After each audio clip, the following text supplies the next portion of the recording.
잘 지내실 수 있으시죠? 아우, 냄새나. 빨리 출발이나 해요. 오다가 맛집 들르기로 했잖아.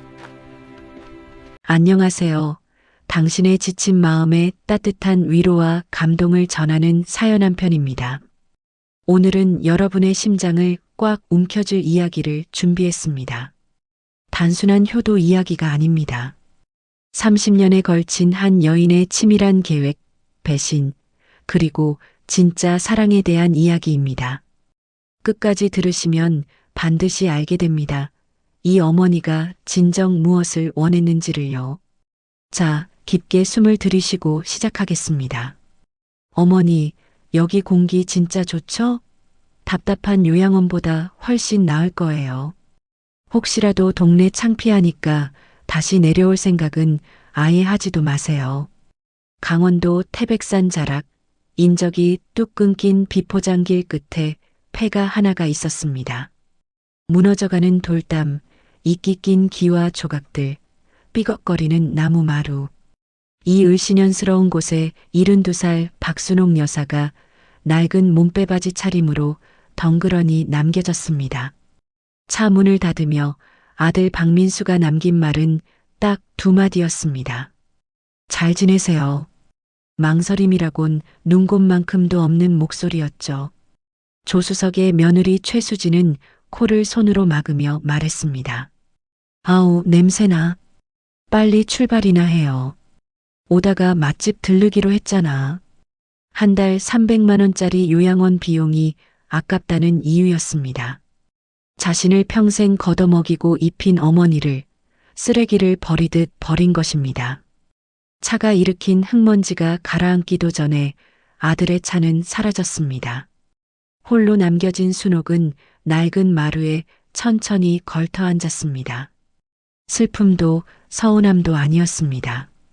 더 깊은 무언가 서늘하고도 단단한 체념이 그녀의 주름진 얼굴에 내려앉았습니다. 그 눈빛은 마치 오래전부터 이 순간을 기다려온 사람의 눈빛 같았습니다. 그리고 그녀는 낡은 몸빼바지의 깊은 주머니 속으로 천천히 손을 넣었습니다. 한편 신나게 산길을 내려오던 민수의 휴대폰이 울렸습니다. 산을 내려온 지 정확히 10분 후였습니다. 전화를 받은 민수는 사색이 되어 급브레이크를 밟았고 차는 길 한복판에 비틀거리며 멈춰 섰습니다. 대체 그 주머니 속에 무엇이 있었고 10분 만에 무슨 일이 일어난 걸까요? 지금부터 30년 전으로 거슬러 올라가겠습니다. 강남 테헤란로를 걷다 보면 유독 눈에 띄는 건물이 하나 있습니다. 30층짜리 유리 외관의 해성빌딩. 매달 수십억 원의 임대 수익이 나오는 이 빌딩의 진짜 주인이 누구인지 아는 사람은 손에 꼽을 정도입니다.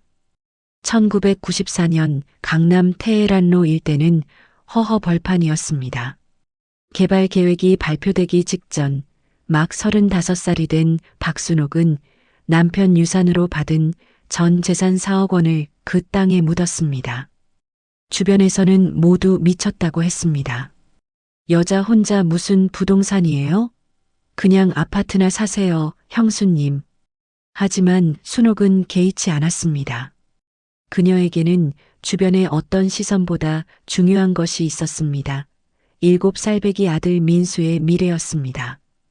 그리고 순옥은 결정했습니다. 민수가 절대 이 사실을 알아서는 안 된다고. 만약 아들이 어릴 때부터 나는 부자 엄마의 자식이라는 사실을 알게 된다면 그는 영영 땀의 가치를 모르는 인간으로 자랄 것이라고. 그래서 순옥은 평생을 가난한 식당 일꾼으로 위장했습니다. 새벽 4시 반에 일어나 시장 식당에 출근하는 것. 겨울에도 찬물에 손을 담그고 수백 개의 뚝배기를 닦는 것. 낡은 몸빼바지와 때 묻은 앞치마를 입고 다니는 것. 이 모든 것이 아들을 위한 30년에 걸친 치밀한 연기였습니다. 순옥의 30년 계획은 단순했습니다. 아들이 스스로 사람이 되면 그때 모든 것을 물려준다. 하지만 만약 아들이 돈과 안락함 앞에서 인간의 도리를 저버린다면 그때는 다른 길을 갖는다. 그 기준선이 오늘 산속 폐가에서 무너졌습니다. 강남의 50평 아파트에서 민수 부부가 순옥을 대하는 방식은 단계적이었습니다.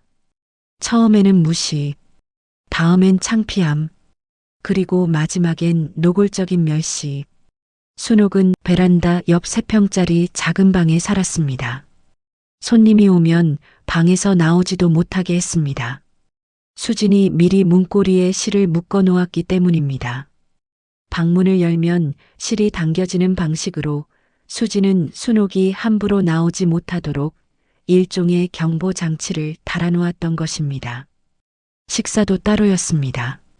민수 부부가 비싼 한우를 구워 먹는 동안 순옥은 3평짜리 방에서 혼자 컵라면을 먹었습니다. 냉장고에 손 떼는 것도 눈치 봐야 했고 화장실을 쓰는 시간도 정해져 있었습니다. 어머님, 제 화장품 비싼 거 쓰시면 안 돼요. 냄새 좀 어떻게 안 되세요? 오늘 친구들 오는데 창피하잖아요. 수지는 친구들에게 집에 어르신이 계신다는 사실 자체를 숨겼습니다. 사회적 체면상 볼품없는 시어머니는 없는 사람 취급이 편했으니까요. 민수도 마찬가지였습니다. 아니, 어떤 면에서는 더 가혹했습니다. 그는 어머니를 창피하게 여겼습니다. 사업 거래처 사람들과 밥을 먹으러 가다가 우연히 식당 앞에서 순옥을 마주쳤을 때 그는 못 본 척 지나쳤습니다. 어머니가 애써 손을 흔들어도요. 순옥은 그 모든 것을 보았습니다. 그리고 묵묵히 기록했습니다. 마음속에 그리고 30년 지기 변호사 김태준에게 보내는 편지에 기록을 남겼습니다. 산을 내려오며 민수는 신이 나 있었습니다. 수진아, 이제 1년에 3,600만 원 굳었잖아. 내친 김에 차 바꿀까? 벤츠 E클래스 어때? 오빠 진짜? 대신 나 가방도 하나 사줘야 해. 두 사람이 킬킬거리며 맛집 검색을 하고 있을 때 민수의 폰에 모르는 번호가 떴습니다. 법무법인 혜성. 별 생각 없이 받은 전화에서 낮고 정확한 남자 목소리가 흘러나왔습니다. 박민수 씨 되십니까? 저는 박순옥 회장님의 법률 대리인 김태준 변호사입니다. 오늘 오후 2시 17분 회장님을 강원도 태백 소재 폐가에 유기하신 사실 확인되었습니다. 이에 따라 회장님의 지시로 박민수 씨 관련 모든 자산 지원을 즉시 중단합니다. 민수는 웃음을 멈췄습니다. 네, 박순옥이요? 우리 엄마요? 회장님이요? 무슨 장난입니까? 장난이 아닙니다. 박민수 씨가 현재 거주하는 강남구 아파트, 운행 중인 차량, 사업체 사무실 보증금, 거래처, 연대보증 이 모두가 회장님 명의 자산에서 지원된 것입니다. 현재 시각부로 모든 지원이 종료됩니다. 아, 그리고 한 가지 더. 수화기 너머로 잠시 침묵이 흘렀습니다. 회장님께서는 강남 테헤란로 소재 혜성빌딩의 실소유주이십니다. 감정가 기준 497억 원. 오늘 이 빌딩의 수익자는 박민수 씨에서 회장님이 지정하신 공익재단으로 변경됩니다. 전화가 끊겼습니다. 민수의 손이 떨렸습니다. 우리 엄마가 500억 빌딩 주인이라고? 그는 핸들을 잡은 손에 힘을 주지 못했습니다. 차가 도로 위에서 비틀거렸습니다. 수진이 비명을 질렀습니다. 민수는 정신을 차리고 타이어가 타는 냄새가 나도록 유턴을 했습니다. 그리고 미친 듯이 산으로 차를 몰았습니다. 숨을 헐떡이며 폐가로 다시 올라온 민수. 하지만 그곳에 어머니는 없었습니다. 마루 위에는 3가지만 남아 있었습니다. 첫째, 바닥에 내동댕이 쳐진 가족사진 액자. 유리가 산산조각 나 있었습니다. 사진 속에는 젊은 순옥과 어린 민수가 웃고 있었습니다. 사진 뒷면에는 어머니의 떨리는 글씨가 적혀 있었습니다. 이제 가족이 아니구나. 둘째, 30년을 함께한 낡은 나무 지팡이. 지팡이 손잡이 부분에는 테이프로 작은 쪽지가 붙어 있었습니다. 민수야, 이건 두고 간다. 이 지팡이는 이제 필요 없어. 엄마 이제 혼자 설 수 있어. 셋째, 먼지 쌓인 마루 위에 놓인 낡은 봉투 하나. 안에는 30년 된 사진 한 장과 짧은 편지가 들어 있었습니다. 사진 속에는 낯선 남자가 있었습니다. 젊은 순옥 옆에 서서 웃고 있는 그 남자. 민수는 그가 누구인지 알지 못했습니다. 편지에는 이렇게 적혀 있었습니다. 민수야, 내가 이 사진을 보고 있다면 너는 아직 엄마를 찾고 싶은 거겠지. 이 사람은 내 아버지가 아니야. 엄마가 평생 지킨 또 다른 비밀이야. 언젠가 진짜 사람이 되면 그때 엄마를 찾아오렴. 그때 다 말해줄게. 순옥. 민수는 사진을 움켜쥐고 주저앉았습니다. 그의 손이 떨렸습니다. 또 다른 비밀? 대체 엄마가 숨긴 게 얼마나 더 있는 거야? 단 하루 만에 민수의 세상은 완전히 무너졌습니다. 아파트에 돌아왔을 때 현관문에는 붉은 글씨의 압류 통지서가 붙어 있었고 비밀번호는 이미 바뀌어 있었습니다. 사업 거래처에서는 일제히 계약 해지 통보가 날아왔습니다. 은행 앱을 켜자 잔액 영원이 표시됐습니다. 주차장으로 뛰어갔을 때 견인차가 그의 벤츠를 끌고 가는 중이었습니다. 이게 다 뭐야? 우리 진짜 길바닥에 앉은 거야? 오빠 뭔가 해봐. 할 수 있는 게 없었습니다. 지갑 속 현금 10만 원이 전부였습니다. 두 사람은 가방 하나씩 들고 거리로 나왔습니다. 처음 며칠은 찜질방이었습니다. 그 다음은 저렴한 모텔. 그리고 그마저도 바닥났습니다. 삼각김밥으로 끼니를 때우며 서울 한복판을 떠돌았습니다. 수진에게 전화가 온 것은 4일째 되던 날 밤이었습니다. 그녀의 부모님이었습니다. 수진아, 집에 와. 그 남자 따라다니지 마. 우리 딸이 왜 그 고생이야. 수진은 민수를 돌아보지 않았습니다. 그냥 일어섰습니다. 나 못해. 미안해. 근데 나 이렇게 살 자신 없어. 그녀의 하이힐 소리가 찜질방 복도에서 멀어졌습니다. 민수는 그녀를 붙잡지 않았습니다. 홀로 남겨진 민수는 처음으로 혼자라는 것이 어떤 것인지 실감했습니다. 창문도 없는 3평짜리 방. 그것도 어머니가 수년간 살았던 방의 크기와 정확히 같았습니다. 오이를 노숙하며 씻지도 못한 민수는 공원 벤치에 앉아 있었습니다. 사람들이 냄새 난다며 피해갔습니다. 식당에서는 문전박대를 당했습니다. 편의점 알바생도 눈살을 찌푸렸습니다. 그때 민수의 시선이 한 곳에 멈췄습니다. 허리가 90도로 굽은 할머니 한 분이 자기 몸집보다 큰 리어카를 끌며 폐지를 줍고 있었습니다. 그 모습이 무언가를 강하게 건드렸습니다. 우리 엄마도 저렇게 사셨지. 아니, 어쩌면 그보다 더 힘들게 사셨을 것입니다. 남편도 없이 아들 하나 남부럽지 않게 키우겠다고. 그 아들은 지금 공원 벤치에 누워 있고 민수는 고물상으로 갔습니다. 낡은 리어카를 빌렸습니다. 그리고 온종일 거리를 누비며 폐지를 주었습니다. 비닐봉지를 줍고 빈 박스를 모았습니다. 골목마다 박스의 날카로운 모서리에 손바닥이 긁혔습니다. 피가 났습니다. 멈추지 않았습니다. 어머니도 멈추지 않으셨을 테니까.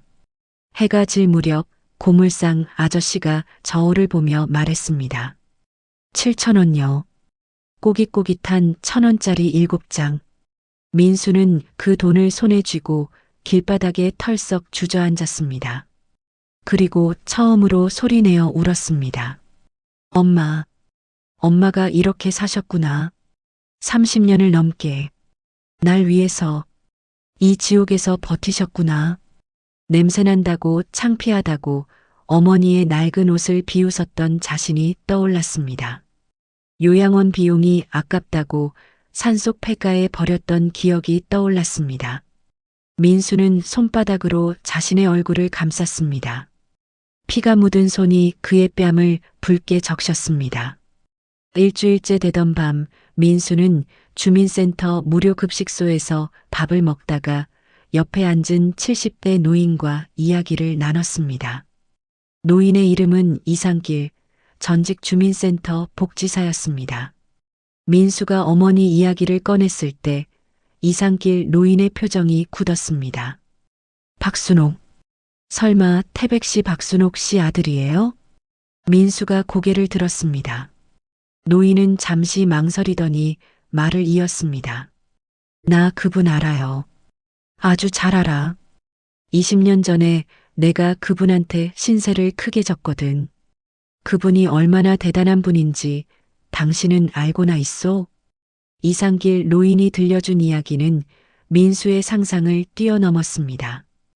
박순옥은 단순한 빌딩 주인이 아니었습니다. 90년대 말 외환위기로 전국이 무너지던 시절 순옥은 빌딩 임대 수익 중 일부로 조용히 재단을 만들었습니다.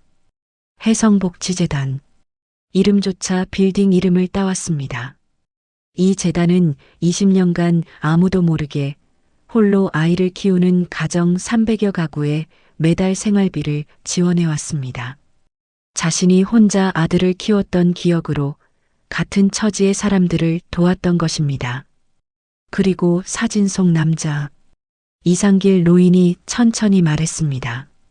그 사람은 순옥 씨 오빠예요. 30년 전에 사업 실패로 전 재산 날리고 스스로 목숨을 끊으려 했는데 순옥 씨가 전 재산을 줘서 살렸다고 했어요. 그 돈이 순옥 씨 남편 유산이었다고. 그러니까 순옥 씨는 남편 유산을 반은 오빠 살리는데 반은 땅 사는데 썼던 거죠. 그분이 테헤란로 땅 산 게 4억이었으니까. 민수의 눈이 커졌습니다.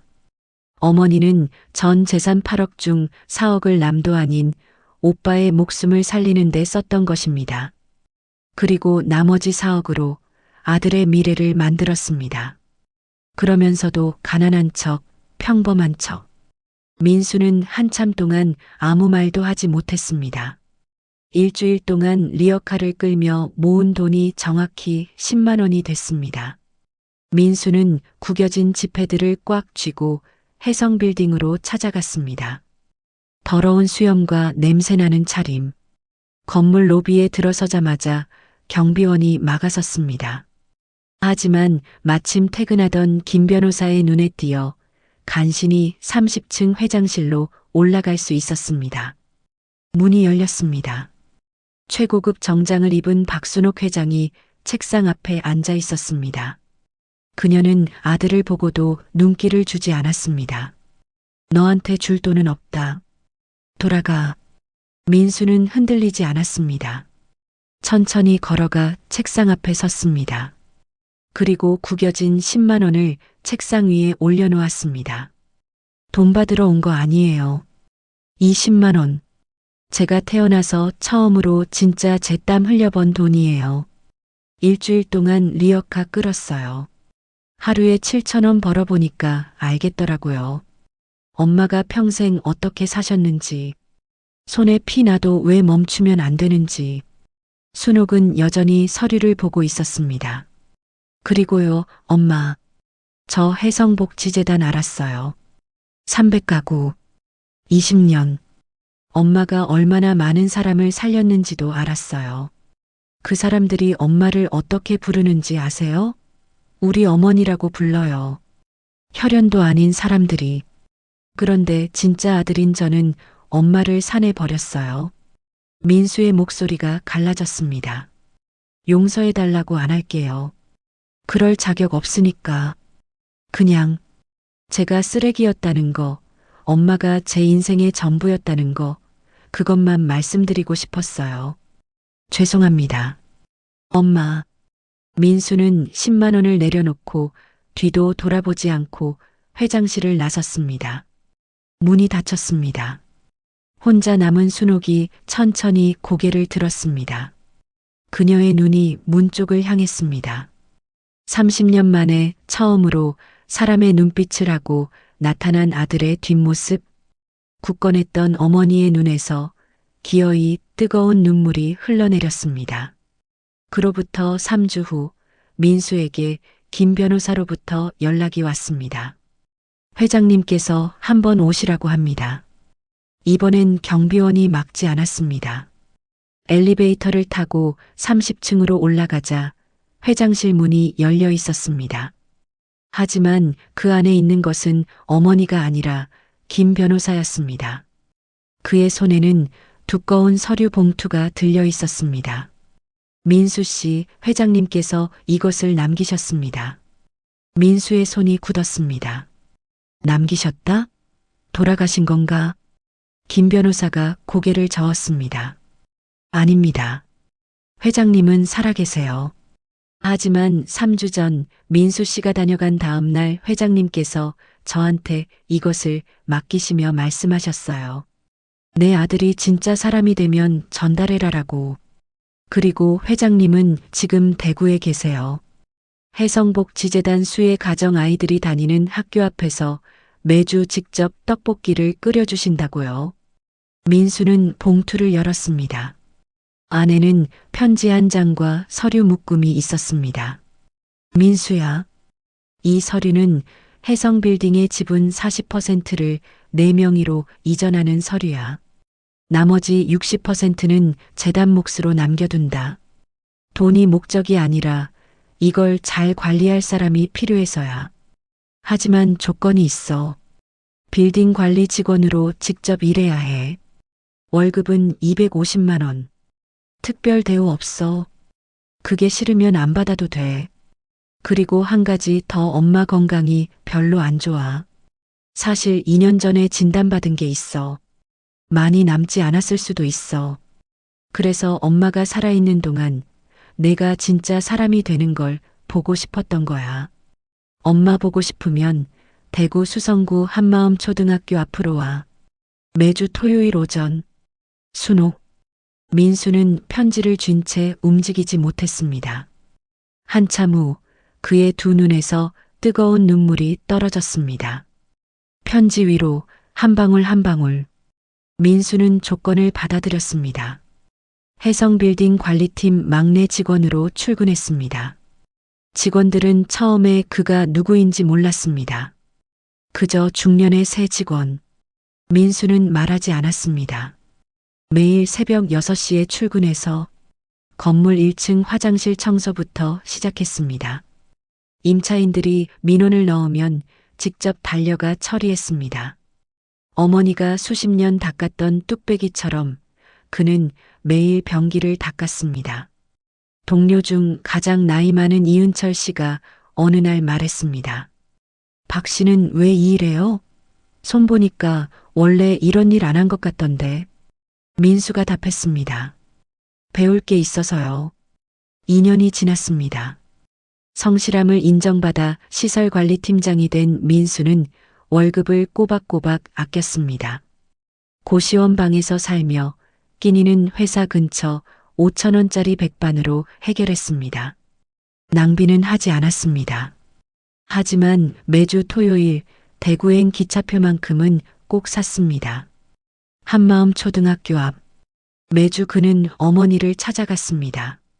처음에 순옥은 민수를 보고도 아무 말하지 않았습니다. 그저 옆에 세워두고 같이 떡볶이를 끓이게 했습니다. 아이들이 몰려왔습니다. 민수는 어머니 옆에서 묵묵히 국자를 저었습니다.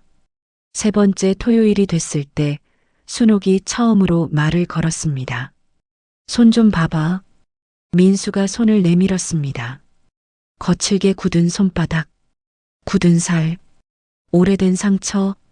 순옥은 아무 말 없이 그 손을 두 손으로 감쌌습니다. 그리고 눈을 감았습니다. 오랫동안 봄이 완연한 어느 토요일 아침 민수는 해성빌딩 1층 꽃집에서 직접 고른 작은 목련 화분 하나와 장인 가구점에서 특별 주문한 나무 지팡이를 들고 대구로 향했습니다. 지팡이 손잡이에는 민수가 직접 새긴 글씨가 있었습니다. 엄마, 나 여기 있어. 학교 앞. 순옥은 오늘도 어김없이 큰 냄비 앞에 서 있었습니다. 민수가 걸어오는 것을 보자 그녀는 국자를 내려놓았습니다. 천천히 그에게로 걸어왔습니다. 민수가 무릎을 꿇었습니다. 엄마, 저 2년 동안 엄마처럼 살아봤어요. 거짓말 안 하고 땀 흘리면서요. 다리가 끊어지게 힘들었는데 진짜 행복했어요. 이제야 알겠어요. 엄마가 왜 그렇게 사셨는지. 지팡이를 받아든 순옥이 그 글씨를 천천히 손끝으로 짚었습니다. 엄마, 나 여기 있어. 그녀의 눈시울이 붉어졌습니다. 민수가 일어섰습니다. 그리고 어머니의 두 손을 잡았습니다. 거칠고 굳은 아들의 손이 주름지고 작아진 어머니의 손을 감쌌습니다. 엄마, 저 이제 진짜 엄마 아들이에요? 순옥은 한참 아들을 바라봤습니다. 그 눈빛에 30년의 기다림이 담겨 있었습니다. 그래, 고생했다, 내 아들아. 이제야 진짜 내 아들이 되었구나. 두 사람은 부둥켜 안았습니다. 아이들이 주변을 뛰어다녔습니다. 봄볕이 따뜻했습니다. 떡볶이 냄비에서 김이 모락모락 피어올랐습니다. 두 사람은 한참을 그렇게 서서 소리 없이 울었습니다. 민수는 500억 빌딩의 상속자가 된 것보다 훨씬 더 귀한 것을 얻었습니다. 평생을 자신을 위해 희생했던 어머니의 무한한 사랑과 스스로 세상을 살아갈 수 있는 떳떳한 두 손이었습니다. 6개월 후 순옥은 치료를 시작했습니다. 민수가 매일 옆에 있었기 때문입니다.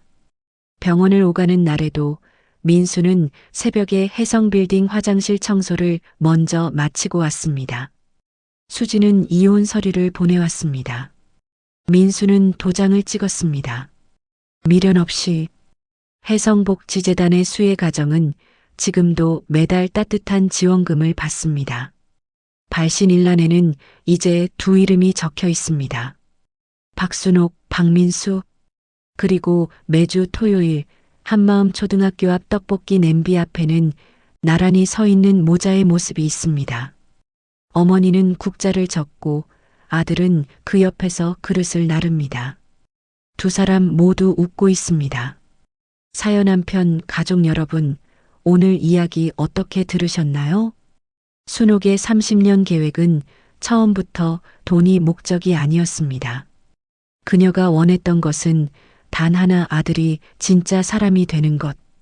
그러기 위해 그녀는 평생 가난한 척 연기했고 아들이 스스로 바닥을 치고 일어서기를 기다렸습니다. 우리는 종종 너무 가깝다는 이유로 가족의 희생을 공기처럼 당연하게 여기며 살아갑니다. 내리사랑이라는 이름 아래 묵묵히 모든 것을 내어주신 우리네 어머니들의 구분 등 오늘 하루쯤은 그 따뜻하고도 시린 등 뒤에서 말 한마디 건네보는 건 어떨까요? 감사합니다.